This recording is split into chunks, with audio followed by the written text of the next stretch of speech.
Hi Aries, welcome to Higher Source Tarot for a tarot reading for all Aries, Sun, Moon, Rising, and Venus. Thanks to all of you for the support you give the channel. Every time you even just watch a reading, I appreciate that. Or, of course, hit that like button or share or comment. All that does something to the YouTube algorithm so that more people will see the readings who are searching for them. And if you are new here, welcome to you. Now, I post new readings every Friday, then again on Monday. So if a reading doesn't resonate, come back in a couple of days. You can watch a new reading. Fridays are always a general reading. Mondays are a different style every week. So some weeks it's a more detailed Celtic cross style reading. I do a love reading. I also posted a 2022 predictive reading. So if you like tarot and you like the channel, I'd love to invite you to subscribe to Higher Source Tarot. All right, what advice do you have for Aries, Sun, Moon, Rising, and Venus? What does Aries need to know, please, for the best and highest good of all concerned with Aries? Okay, here we go. All right, we'll begin here with the tarot, and then we'll have the angel answers. Oracle cards as well. You've got Judgment, the Four of Cups, the Hierophant, and the Chariot. Sorry, I'm just trying to, there we go, get everybody on there. Let's do this, okay.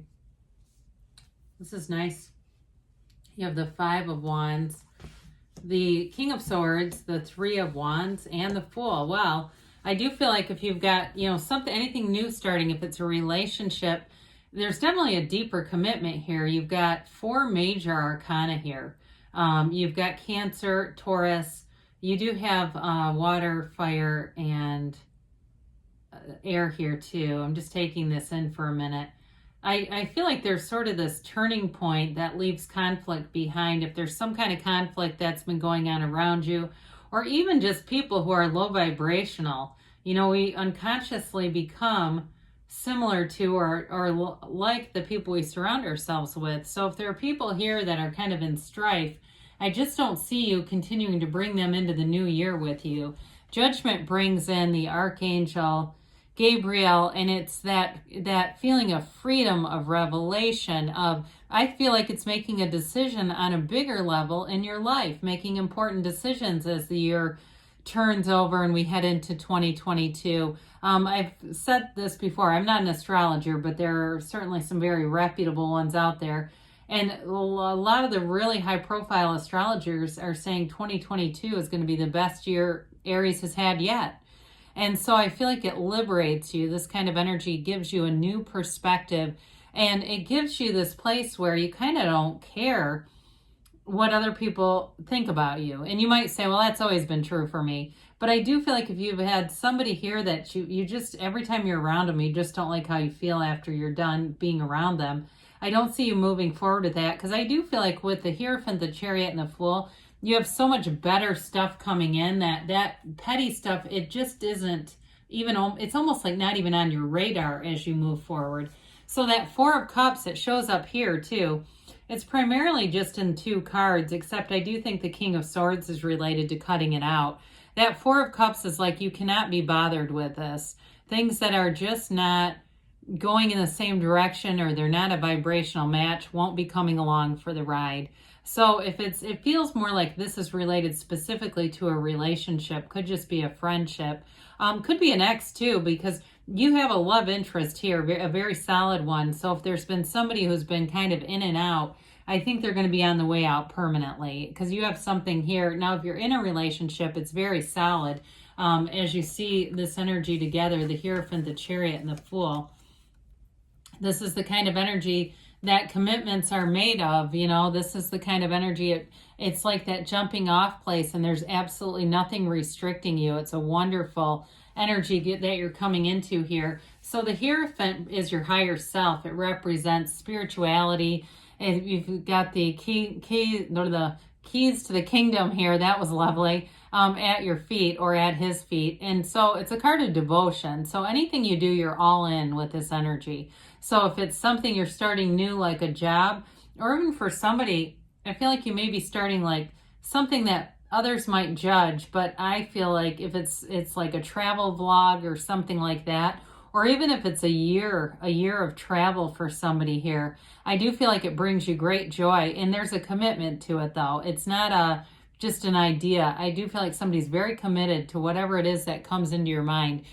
So this can be, too, a card of higher education. For some of you, if you're leading any kind of a training, you've got great facility for communication in the energies that are around you. So any kind of trainings, you would be really you'd be very solid in that if you're the one that's leading them, or even on the opposite end of it. It'd still be worth your time here. But with this, it's an energy too of inspiration. So meditate, get that inner knowing. That's part of how the universe communicates with us, is through our own intuition, but we oftentimes shut the door on it. We don't want to hear it. This indicates knowledge and wisdom. In terms of a life partner, it's somebody with a lot of integrity, but again, that devotion piece, they're not going anywhere. Whoever this is, they really do want to move forward. And so the Chariot comes in. I will say before we go from the Hierophant, he holds up his hand and says, be still and know. So anybody that has any inkling of doubt, he's just trying to tell you it's all taken care of. It's already available. So with the Chariot, this is a card of victory and success. It's also a law of attraction card, bringing heaven to earth. It is a card of travel and getting out and seeing the world. But whatever you do in this, for some of you, if you do any kind of competition, I hear the word dominate. Anything where you might get even overly competitive. So watch out for that. Like it's the kind of thing where, you might be at a bar playing trivia with people, and the next thing you know, there's a screaming match going on. But anyway, with this, so it is about making gains. I don't want to get too far off of the positivity of the card with that kind of stuff. I just get it and I share it. So anyway, with the Chariot, though, you've got a field of influence around you. And so there's this drive that won't be stopped. You can't be muted. It's like can't stop, won't stop with this. And so if you are too, if you're in a partnership and you're looking to buy a house or something moving, I get somebody here who's moving. I do see that working out for you. It might need a little bit of work though, but I feel like somebody here is in the market for that. They want to kind of put their own touch on it. And so this is like finding exactly what you've wanted. So I mentioned before, conflict is not coming with you. You have this Five of Wands here. It's a bit of a chaotic energy too. And so you might find as you head into 2022, you're trying to simplify things. You just don't want this chaotic field around you. It doesn't feel very comfortable right now. So people who are sort of disorganized, the friend that's always 20 minutes late to a lunch they invite you to, or dinner or drinks or coffee or whatever. You know how that is. It's like a coffee thing is like an hour and they're already 20 minutes late. That kind of stuff. I just see you as teasing it out of your life, you know what I mean? Just sort of ushering it out and not giving it too much attention with that Four of Cups. So if you're a cross watcher and you're kind of flaky, I'd get on the unflaky track if you want to be with an Aries. So with the King of Swords here, it's again that commanding presence. It's saying exactly what you mean. It's also knowing what to say, having great mental clarity. The King of Swords, though, brings in the truth. And so in relationships, I do feel like you have a very honest companion, trustworthy energy around you. Now, in a work situation, too, there could be, for some of you, a promotion here. The King of Swords is a nobility, represents wealth. And so in this kind of energy, you take the lead in whatever you're doing. And as we talked about earlier, if it's something kind of off the beaten path, like other people might judge it, I see you keeping it to yourself until you're really on the precipice of doing it and then letting people know. I don't see you as just vanishing without any parting words. But again, if you're planning on traveling or leaving for a long period of time, I just don't see you sharing that idea until it's fully manifested.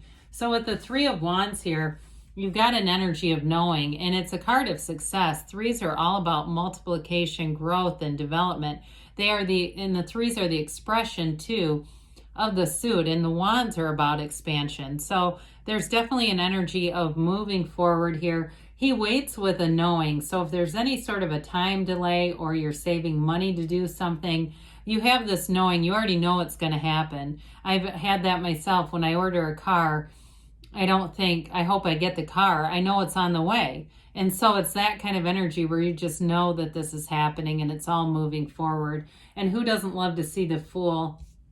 Here's your soul on this journey. You have the guide dog down here. So your spiritual guide is represented. You've got the wand, this magical wand kind of hung over your shoulder, but you've got that field of influence when you're in this energy of creation. It's 0, so it's pure potential. You're in this field of pure potentiality. There's hope and trust and great enthusiasm. There's absolutely no resistance here. So as you move forward with the power of the Chariot and that ultimate spiritual connection of the Hierophant, you'll be in this place where nothing will stop you because there's no resistance. So in a relationship, I feel like it's going to be fun and spontaneous. There's real love there, though. And in any kind of new endeavors, you won't invite situations in that will create resistance. That's what I get. I get that you'll see it coming and you'll turn in the other direction. You'll know how to navigate it so that it doesn't get into your energy field and bring in limiting thoughts and beliefs. So, a beautiful energy, though. I do feel like with that non-judgmental energy of the Fool, you may attract new people too who are more compatible with that feeling of just being carefree and spontaneous and open, that openness of the Fool. I think that's why I like it so much, because it's a completely open energy. Remain positive, okay? So again, with the Hierophant saying be still and know, any kind of nagging doubt is unnecessary because you've got things moving forward. Now, they say romance. I mentioned the love and the devotion, but that spontaneous energy too, I do feel is connected to this whole feeling of romance and kind of doing fun things and not really having a care in the world. You've got trust. So trust, if it's a new endeavor that's work related, things will definitely move forward. And you have in the near future. So things are coming to fruition here for you, Aries. They give you a yes. So good things are on the way. I love you, and I'll be back again soon.